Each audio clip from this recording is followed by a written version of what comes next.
Estuve hablando el otro día con el hermano Eloy, él desapareció, así que ya puedo hablar con él, por él. No, era algo bueno. ¿Ya? No, el mensaje que él dio la semana pasada, ¿ya? ¿Se acuerdan?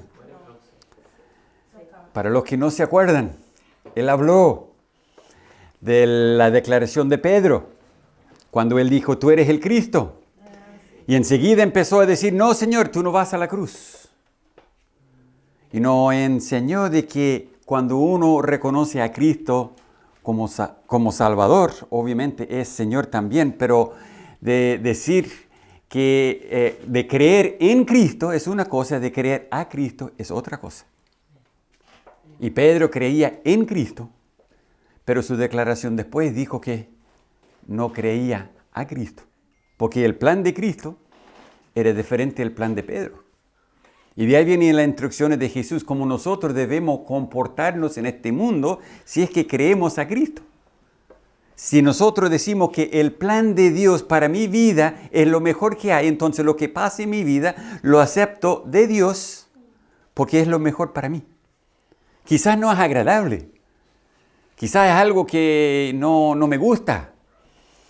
Hoy en la mañana terminé leyendo el último capítulo de un libro sobre nuestro punto de vista en este mundo. Cómo creemos el mundo, cómo aceptamos las cosas del mundo y cómo lo interpretamos para nuestras vidas. Y uno de los capítulos que el pastor enseñó estaba acerca de haciendo puente entre la teología y la práctica. Y en el capítulo en que terminé hoy día, él habló acerca de su hija. Él lo usó como ejemplo para empezar. Y él dijo que ella tuvo una facilidad de memorizar textos bíblicos. Y se fue a un programa donde le llamaron adelante, le dieron un premio, todo eso por haber memorizado tantos textos bíblicos. Y él dijo, de vuelta a la casa, empezó a pelear con su hermana sobre un detalle insignificante. Entonces, él la llamó y dijo, bueno, hija, ¿me puede decir este versículo? Sí, papá. Debemos amarnos unos a otros. Como queremos que otros nos traten, debemos tratarlos así. Y así fue, texto por texto, y ahí quedó pendiente. Y su papi dijo, ¿y no ves eso, una relación de estos textos a tu comportamiento aquí? Y no lo pudo entender. Era una niña. Lo terrible es que los adultos, después de años en la iglesia, tampoco ven una relación entre el texto bíblico y su comportamiento.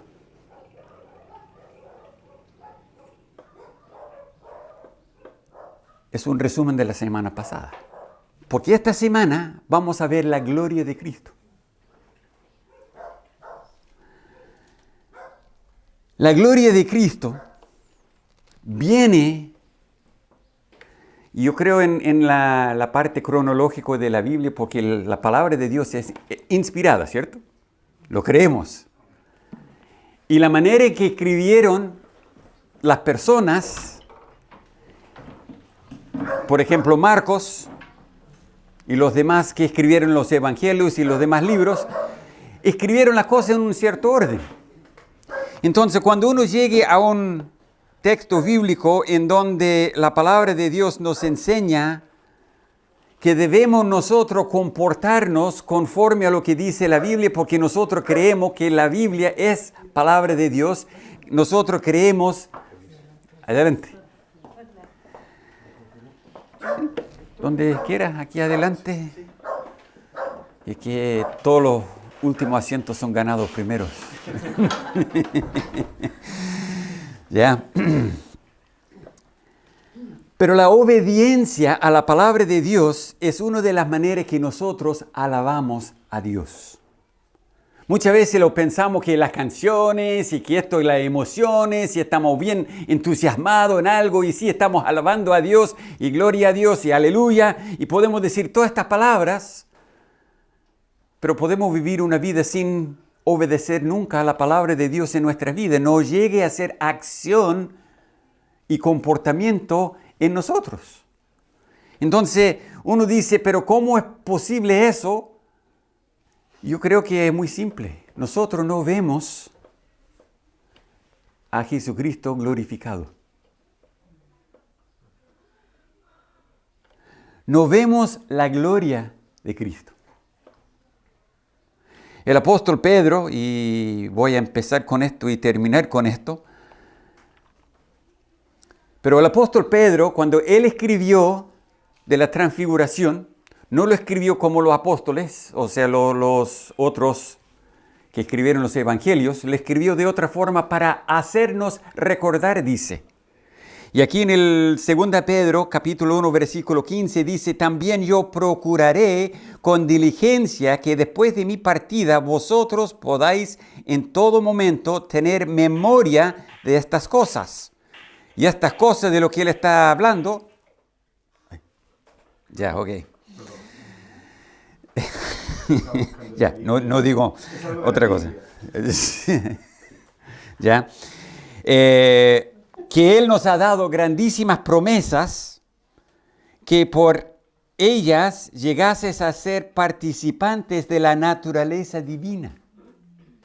Participamos de la naturaleza divina. Esas son las cosas que Él está escribiendo. Y Él dice que nosotros también huir de la corrupción que hay en el mundo, y poniendo toda diligencia por esto mismo, añadid a vuestra fe virtud, a la virtud conocimiento, al conocimiento dominio propio, al dominio propio paciencia, a la paciencia piedad, a la piedad afecto fraternal y al afecto fraternal amor.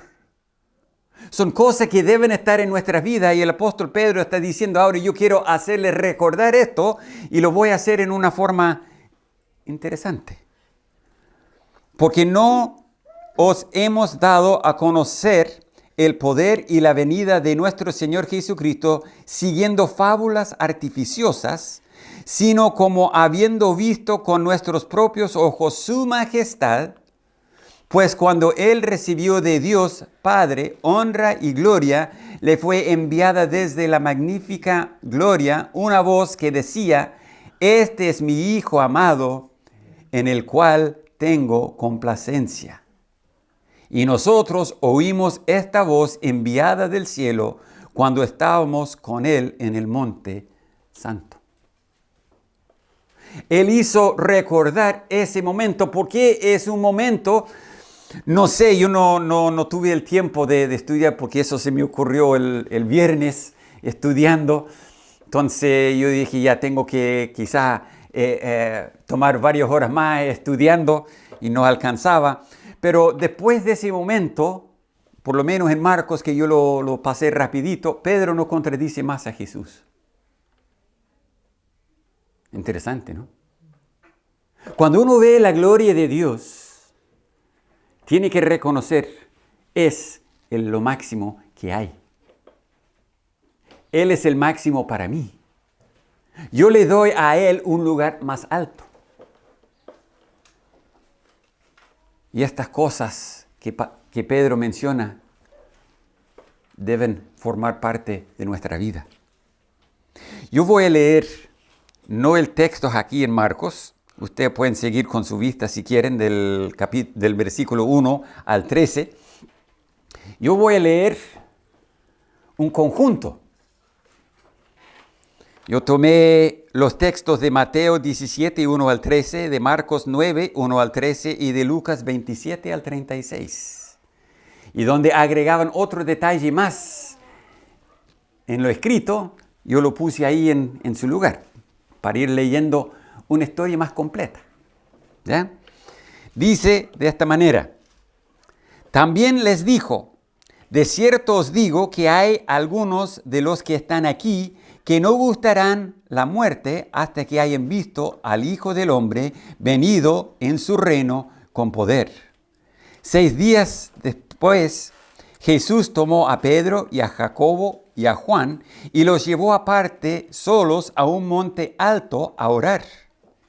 Y entre tanto que oraba, se transfiguró delante de ellos, la apariencia de su rostro se hizo otra, Su rostro resplandeció como el sol y sus vestidos se hicieron blancos como la luz, resplandecientes, muy blancos como la nieve, tanto que ningún lavador en la tierra los puede hacer tan blancos.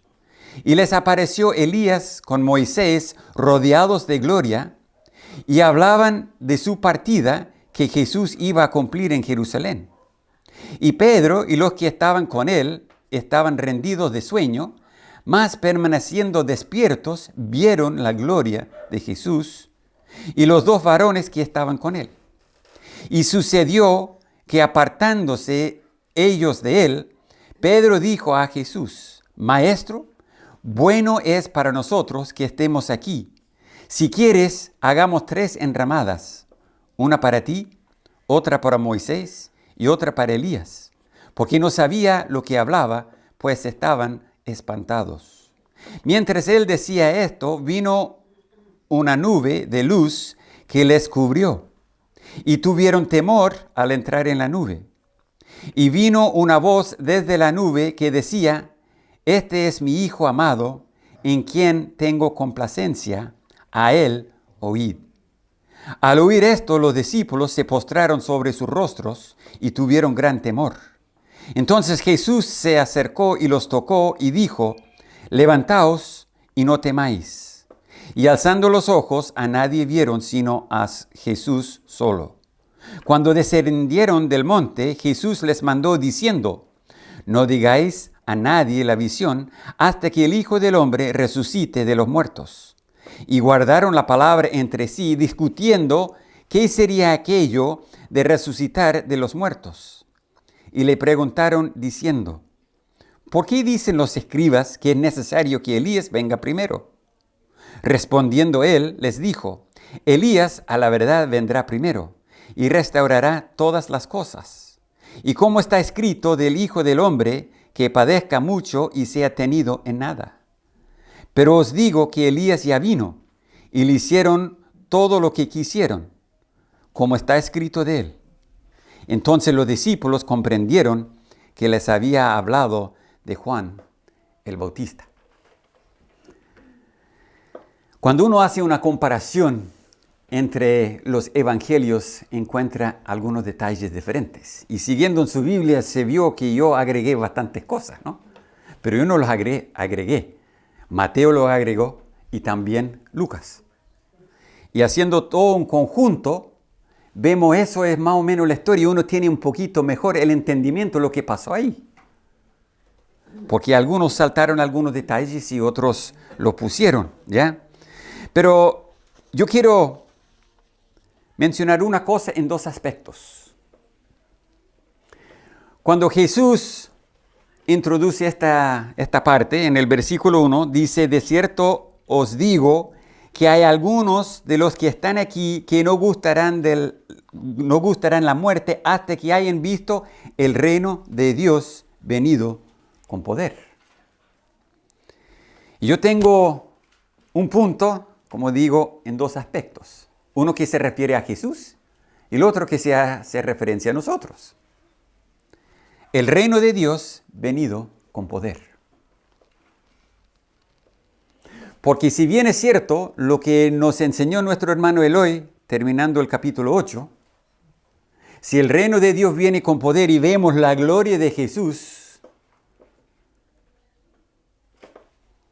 ¿y qué de nosotros?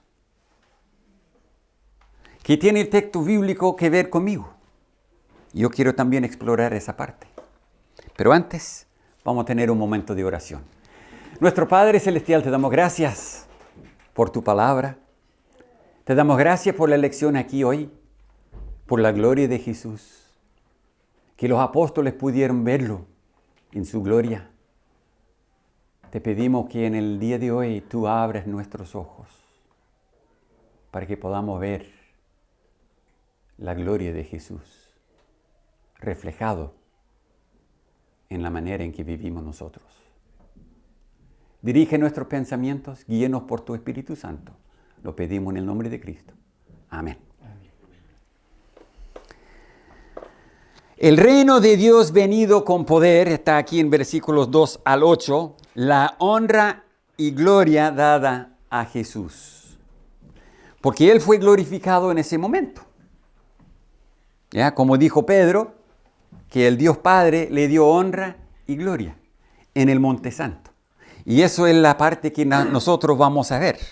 En primer lugar, tenemos la gloria de Jesús. Dice aquí, 6 días después, Jesús tomó a Pedro y a Jacobo y a Juan y los llevó aparte solos a un monte alto y se transfiguró delante de ellos. Se cambió por completo.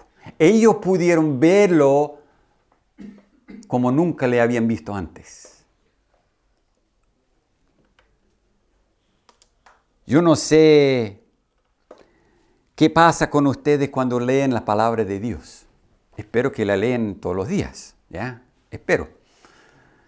Porque es instrucciones para nosotros para poder vivir cada día y lo necesitamos, ¿ya? Si no lo hacen, les llamo a que lo hagan, ¿ya? Después vamos a hablar de algunas cositas de ayuda, si es que lo quieren. Pero por ahora, leen la palabra de Dios. Toma un trozo todos los días, un capítulo, un parte de un capítulo, como lo quieren hacer. Pero hágalo. Porque los apóstoles estuvieron con Jesús. Y como hemos visto antes, que cuando Jesús hizo milagros y sanó a algunos de las personas, no a todos.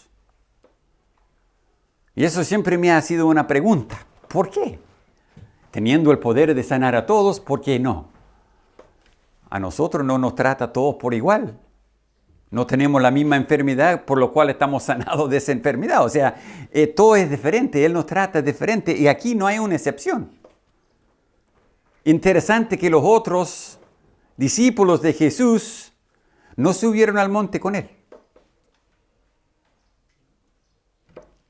La próxima semana van a saber qué estaban haciendo ellos, ¿ya? O lo que estaban intentando hacer, ¿ya? Más bien dicho, porque no tuvieron mucho éxito, ¿ya?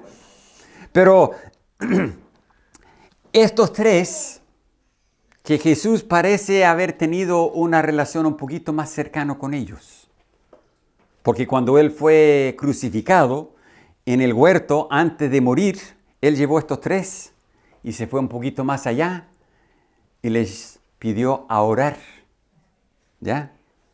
Los separó de los demás. No voy a entrar en el por qué, porque no lo sé. No sé por qué Dios hace lo que Él hace. Lo único que yo sé es lo que hace conmigo y cómo yo voy a reaccionar en frente a eso.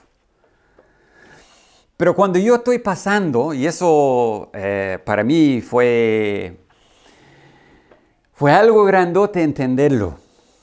Cuando algo me pasa que es adverso a lo que yo quiero, ¿puedo yo decir que Jesús es glorioso? Generalmente no lo decimos, ¿cierto? No, ¿por qué? Bueno, es que esto y esto no anda bien. Y Jesús obviamente es como el genio en la lámpara y estoy frotando como nunca y no pasa nada aquí. ¿Ah? Pero estos apóstoles adoraron a Jesús. Pedro dice, bueno es para nosotros que estemos aquí. Yo no sé dónde están en su vida, yo no sé cuáles son los problemas que tengan. No sé si están luchando con algo de una enfermedad o algún problema en el trabajo, en el hogar, con los parientes o con amigos o ya, no tengo idea. Pero puede decir, es bueno estar aquí. Pedro dijo, Señor, es bueno que estemos aquí.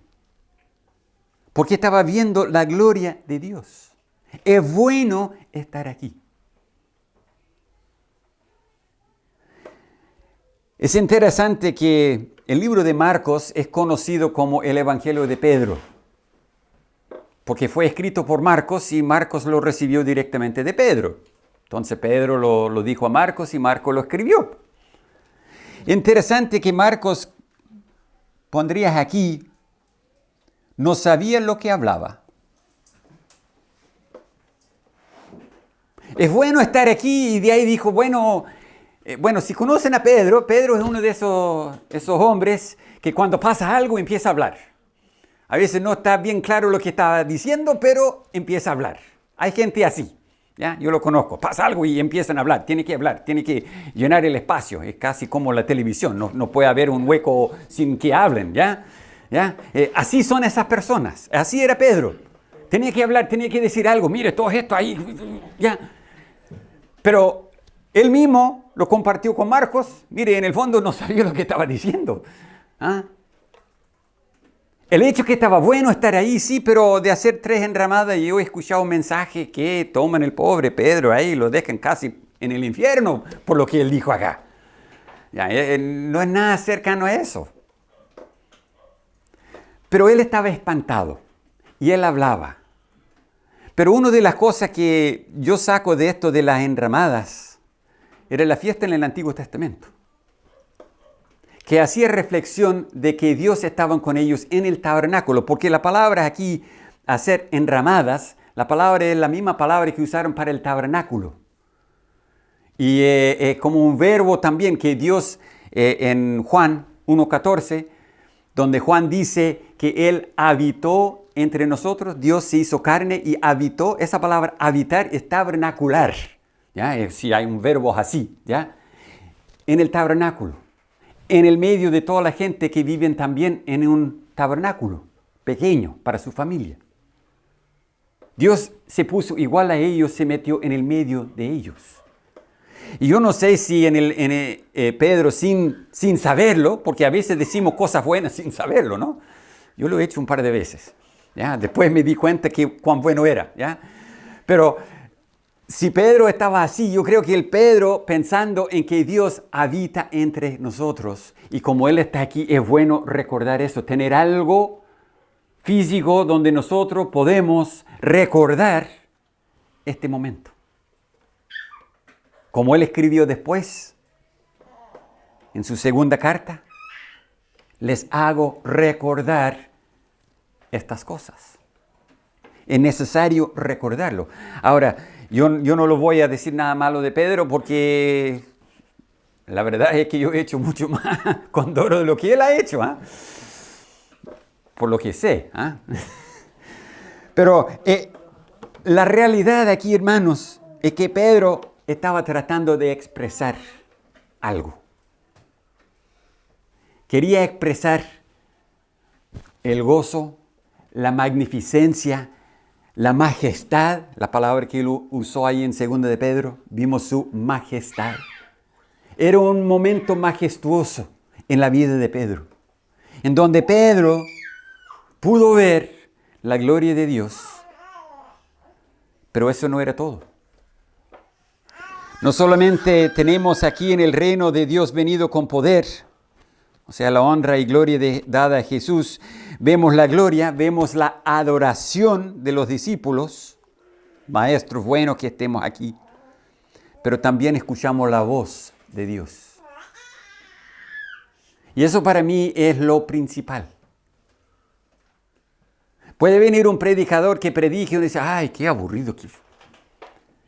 Pero si él está usando este libro y lo está tratando de explicar en alguna forma, ¿podemos nosotros escuchar la voz de Dios a través de este libro, guiado por el Espíritu Santo?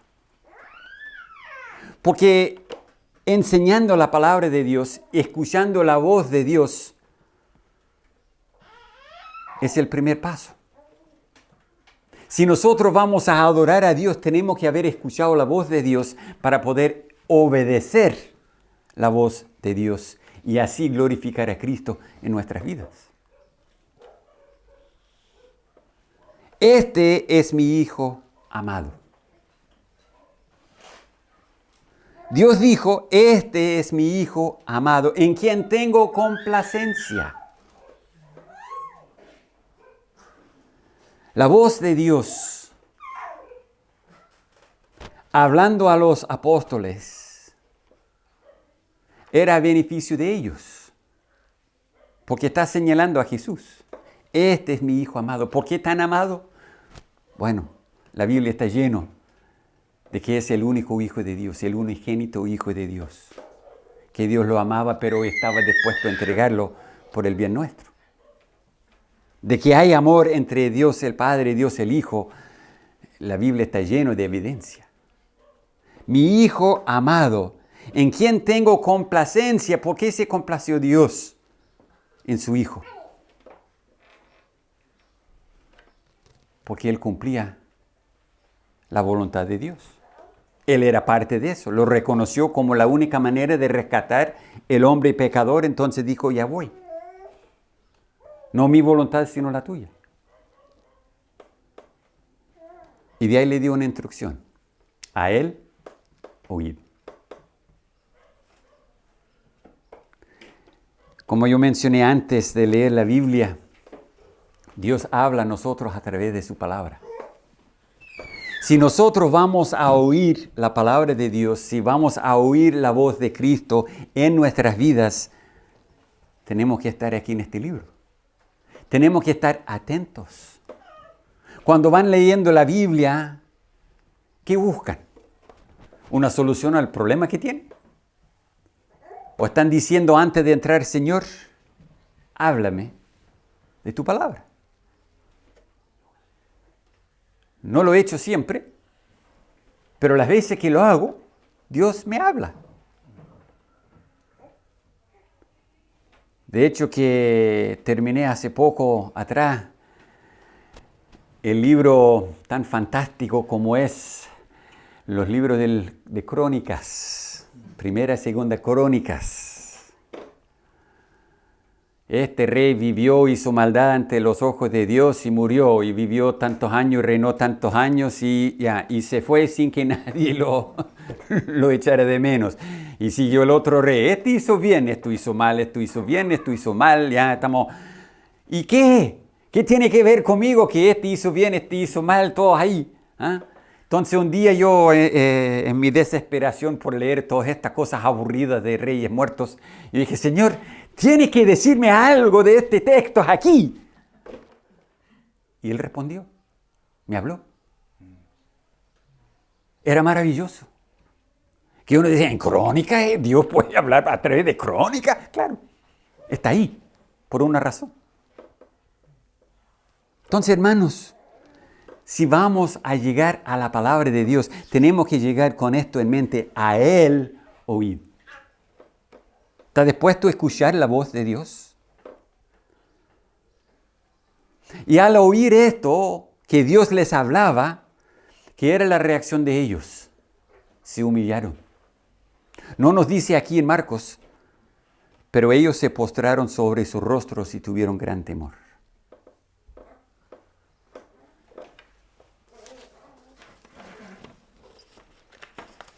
Cuando terminó esta visión, Jesús lo dice, y otra vez no sé por qué, pero Él los dijo a los discípulos, no digan nada de esto a nadie hasta después de mi resurrección. Entonces ellos, bueno, ya no lo vamos a decir.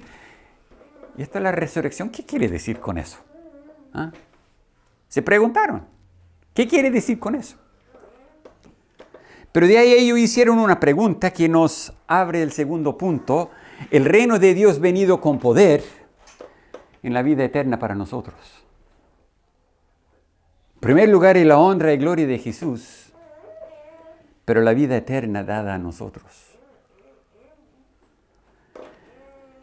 En el libro de Malaquías, en el capítulo 4, el último capítulo del libro, en los últimos 2 versículos que están ahí, dice, he aquí, yo os envío el profeta Elías antes que venga el día de Jehová grande y terrible. Él hará volver el corazón de los padres hacia los hijos y el corazón de los hijos hacia los padres, no sea que yo venga y hiera la tierra con maldición. La profecía de que usaban los escribas y fariseos de que Dios va a mandar Elías antes del gran día terrible de Jehová. Y hay un pequeño reflejo en eso, porque cuando vimos en la lectura, otra vez nos sale en Marcos, pero de que los discípulos entendieron que él hablaba de Juan el Bautista.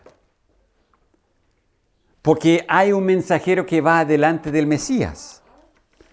En el capítulo 3 del mismo Malaquías, el versículo que está citado cuando habla de Juan el Bautista. He aquí yo envío mi mensajero, el cual preparará el camino delante de mí, y vendrá súbitamente su tiempo el Señor, a quien vosotros buscáis, y el ángel del pacto, a quien deseáis vosotros. He aquí viene, ha dicho Jehová de los ejércitos. Entonces, cuando uno ve estos dos, que ellos entendieron que hablaba de Juan el Bautista, pero estaba hablando de Elías, que Juan el Bautista vino en el espíritu de Elías, hizo una preparación para el camino del Señor. Vino antes del día del Señor, la primera venida. La segunda venida, ellos también van a estar. No vamos a entrar en Apocalipsis porque es un tema bastante largo y todo, pero ellos profetizan 42 meses. 2 mensajeros de Dios. Y la gente del mundo quiere matarlo y no pueden. No, léelo. No vamos a desviarnos a eso porque vamos a estar aquí toda la tarde con eso, porque ya la profecía de lo que va a venir. Pero eso es el día antes de que venga el Señor. Antes que Él viene en juicio sobre este mundo. Elías también va a estar con otro testigo. Se supone que es Moisés, pero no vamos a entrar en eso tampoco, ¿ya? Pero él dice, Elías restaurará todas las cosas. Cuando leímos acerca de Juan el Bautista, ¿ya? En Malaquías 4, Él hará volver el corazón de los padres hacia los hijos y el corazón de los hijos hacia los padres. Va a restaurar las relaciones en familia y entre las personas, porque obviamente va a predicar de Jesucristo y Él que puede salvar a las personas y cambiar su corazón desde adentro, que las acciones vienen cambiando hacia afuera. Es la tarea que Él va a hacer. Él va a restaurar todas las cosas, dice. Tiene 3 años y medio para hacerlo. Pero también dice aquí en Marcos, y aquí en nuestra Biblia lo tiene como pregunta, pero haciendo mi análisis no estoy de acuerdo que es una pregunta. ¿Ya?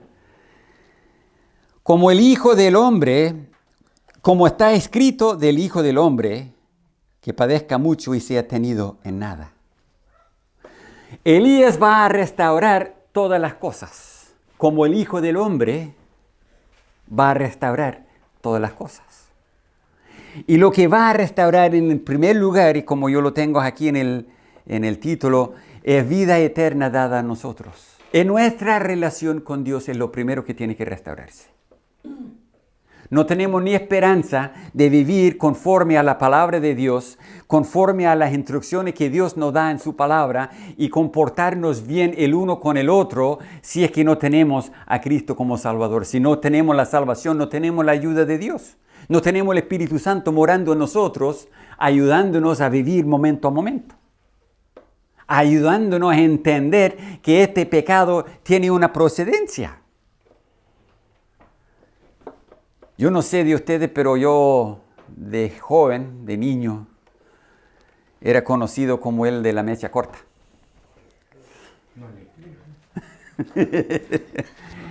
Ya, no soy perfecto. No cumplo siempre con lo que he estado tratando de hacer, pero les digo algo.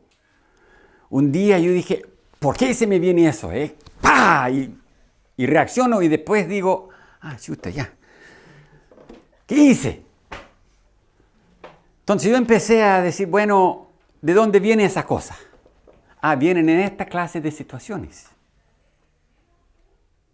Entonces cuando voy entrando en estas situaciones, estoy parando la antena. Esto viene, ahora ya. Calma, hombre, calma. Calma, ya. Tranquiliza la boca, tranquiliza la mente, tranquiliza los ojos, tranquilice todo, ya. Como digo, no siempre lo logro, pero no hable con mi esposa, ahí lo voy a decir demasiado. ¿Ya? Pero eso es la mente que yo tengo, tratando de ver eso y decir, mire, como tengo esto, como es tan cortito entre que viene esto y viene lo otro, y yo tengo que ir, viene esto, ya, entonces aquí vamos empezando aquí atrás. Si voy caminando y yo sé que ahí en ese cuadro, ahí algo va a pasar desagradable, entonces yo voy a evitar ese cuadro, ¿no? Ahí está. Entonces uno empieza a analizar por qué esto, por qué lo otro, y viene camino atrás. Es como lo dicen en ingeniería al revés, cuando empiezan con un producto terminado y empiezan a ver cómo funciona y cómo, para lograr entender cuál es el programa o la ingeniería que la hace funcionar como funciona. Eso es lo que trato de hacer, ¿ya?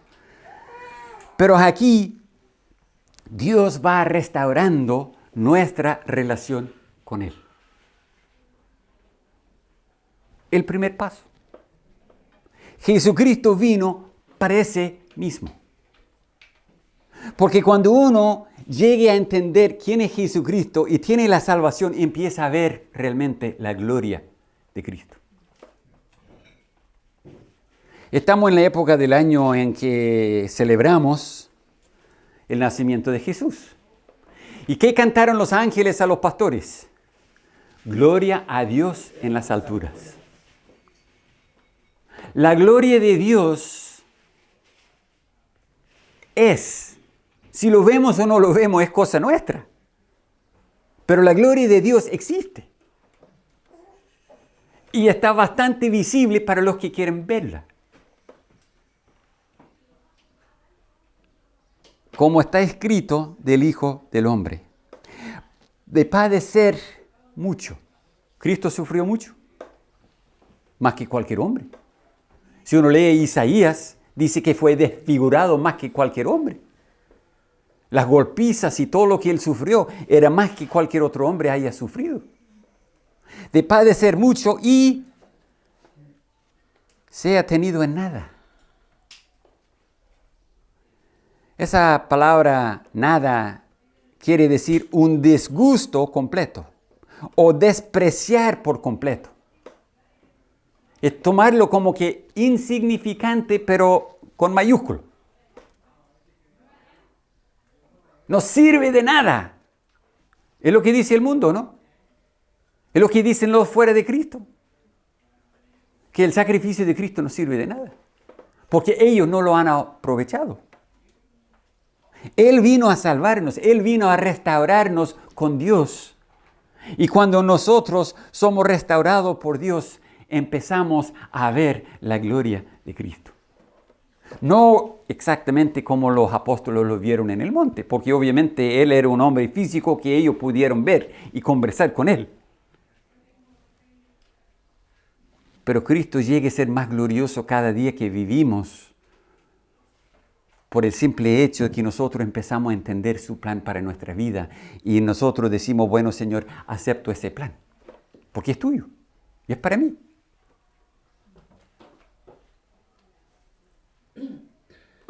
En el libro de Hebreos, capítulo 12, versículo 2, dice: puesto los ojos en Jesús, el autor y consumador de la fe, el cual por el gozo puesto delante de él, sufrió la cruz, menospreciando lo oprobio, y se sentó a la diestra del trono de Dios. Por el gozo puesto delante de él, él pasó por todo eso. Él sufrió el sufrimiento máximo. Por el gozo. ¿Y cuál era ese gozo? ¿Lo han pensado en eso? ¿Cuál era ese gozo? La Biblia lo dice. En el libro de Lucas, capítulo 15, versículo 10 dice: así os digo que hay gozo delante de los ángeles de Dios por un pecador que se arrepiente. Jesús está hablando de lo perdido, que lo he encontrado, ¿ya? Pero él dice que, bueno, en el versículo 7, él después de contar de otra parábola de lo mismo, de lo perdido y lo encontrado. Él dijo, os digo que así habrá más gozo en el cielo. Yo siempre he escuchado que los ángeles se gozan cuando un pecador se arrepienta. Pero dice aquí versículo 10, hay gozo delante de los ángeles. ¿Quién está delante de los ángeles? Dios mismo. ¿Y por qué hay gozo en el cielo delante de los ángeles? ¿Cómo es que Dios tiene tanto gozo? Por un pecador que se arrepienta. Jesús, cuando Él se fue a la cruz, sabiendo todo lo que Él iba a sufrir, por el gozo puesto delante de Él, por la salvación de nuestras almas, Él pudo ir a la cruz y sufrir todo lo que Él sufrió. Porque con ese gozo le alimentaba para ir.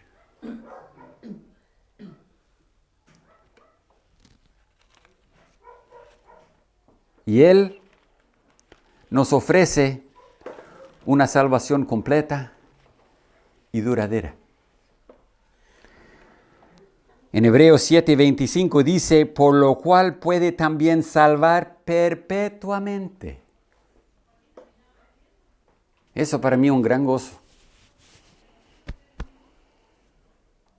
Porque si Él no me salva perpetuamente, no estoy salvo. Porque todos los días tiene que ir perdonándome otra vez y otra vez y otra vez. Y hay veces que yo pienso, bueno, Dios, ¿no te cansas de eso? ¿No te cansas de este hombre tan pecador, tan dado a su propia cosa, a su manera de vivir, su manera de pensar, su manera de... que me voy desviando a muchas cosas? No, pero Él está allá perpetuamente. Porque Él vive, dice aquí el final del versículo, viviendo siempre para interceder por nosotros. Entonces, la vida eterna para nosotros, la restauración de una relación que nosotros podamos tener con Dios, empieza con llegar a entender que nosotros somos pecadores y que Cristo, por el gozo de ver nuestras almas convertidos, se fue a la cruz con gozo. Menospreciando todo. Dijo, todo eso no importa, con tal que logramos esto. Logro la salvación de estas personas. El cambio de su vida. Que ellos logren entender esta salvación tan grande. Y esto para mí es lo glorioso de Cristo. Que cada día cuando me levanto yo puedo enfrentar cada día sabiendo que esta salvación perpetua, continua, lo muestra cuán glorioso es Él. Un día tengo la esperanza de verlo tal cual como los apóstoles lo vieron. Porque dice la Biblia que el cielo no necesita sol, ni luna, ni ninguna otra fuente de luz, porque Dios es la luz de esa ciudad. Y dice aquí que la cara de Jesús resplandeció como el sol. Eso es la luz. Vamos a ver día a día, momento a momento, vamos a estar siempre ahí ante la gloria de Cristo.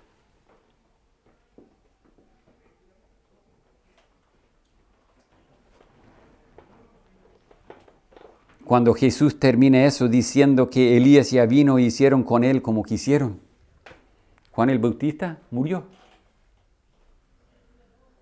Hay que estudiar la vida de Juan el Bautista, es impresionante ese hombre. No se desviaba por nada. No es lícito tener esa mujer. Diríamos nosotros eso al presidente de Chile, ¿o no? ¿Ah? Ay, no, por favor. ¿Ah? No, pero Juan el Bautista tuvo un mensaje de Dios y Dios le dijo, ya. Y él fue. Se lo dio. Era un hombre con un propósito de preparar el camino del Señor. Y cuando estudiamos eso, vimos que para él el aumento de Cristo era su gozo. Pero hicieron con él. No le creyeron. ¿Se acuerda cuando los fariseos y los escribas llegaron a Jesús diciendo, ¿y con qué autoridad está haciendo esa cosa? Él dijo, también le voy a hacer una pregunta, respóndeme. Y de ahí lo voy a decir. ¿El bautismo de Juan fue del cielo o del hombre? Y ellos empezaron a decir, bueno, si decimos que es del cielo, él va a decir por qué no creyeron en él. Obviamente no creyeron en él. Y si decimos que es de hombre, ya la gente no van a pedir, así que mejor no decir, no sabemos. ¿Ah? Pero eso muestra lo que había en su corazón. No creyeron ni a Juan ni a Jesús.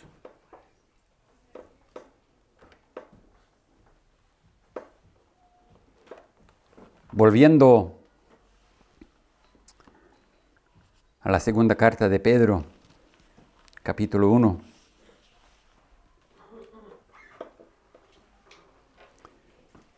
Pedro dice, yo voy a procurar con diligencia. No quiero que pierdan esto. Es una cosa ver a Cristo. Decir que yo creo en Cristo es otra cosa decir que yo creo a Cristo, que su plan, su propósito y todo lo que Él tiene para mi vida es lo correcto y así lo acepto yo. Con esa actitud viene una visión de la gloria de Cristo. Y Pedro dice, con diligencia, no voy a descansar, voy a hacer lo máximo que hay en mi poder para hacerle recordar estas cosas, porque el mensaje que nosotros tenemos no es la imaginación de un hombre, es el mensaje directo de Dios. Es lo que nosotros vimos.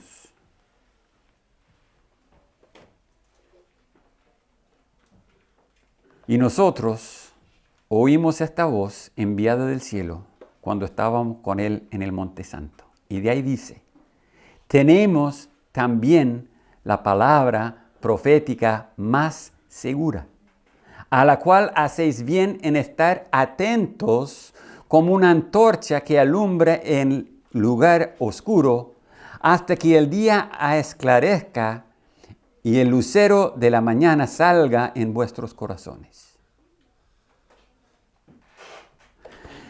Si bien es cierto, Pedro, Jacobo y Juan vieron la gloria de Jesús, que Él llegó a ser tan brillante como el sol, resplandeciente más que cualquier otra cosa en el mundo, es conocido como blanco. Si Él pudo ver todo eso y lo maravilloso que era eso, y Él dice, nosotros tenemos una palabra igualmente segura. Porque es de Dios. Es una palabra profética. Y ustedes deben estar atentos a esa voz que sale de la palabra de Dios. Que todos los días cuando uno abre las Escrituras y empieza a entender qué está diciendo Dios a mí, cómo debo yo vivir esta vida de hoy. Y Él dice, es como una antorcha que alumbra en lugar oscuro hasta que el día esclarezca y el lucero de la mañana salga en vuestros corazones. ¿Están pasando alguna noche oscura? ¿Estás pasando por algún momento en la vida en que todo parece sin sentido? Con dificultades. Porque Pedro dice aquí, tenemos una palabra segura. Una palabra que recibimos nosotros en el Monte Santo. Pero es una palabra que va a ser como una antorcha que le va a iluminar el camino hasta que llegue la mañana en cuando pueden ver con claridad. ¿Conocen esa luz? ¿Disfrutan de esa palabra que ilumina paso a paso en sus vidas? Si tiene algún problema, hermanos, alguna dificultad, para eso estamos. Para ayudarle en lo que podamos. Pero quiero hacerle unas preguntas para finalizar. ¿Es Jesús glorioso para ti? ¿Es glorioso o no lo es?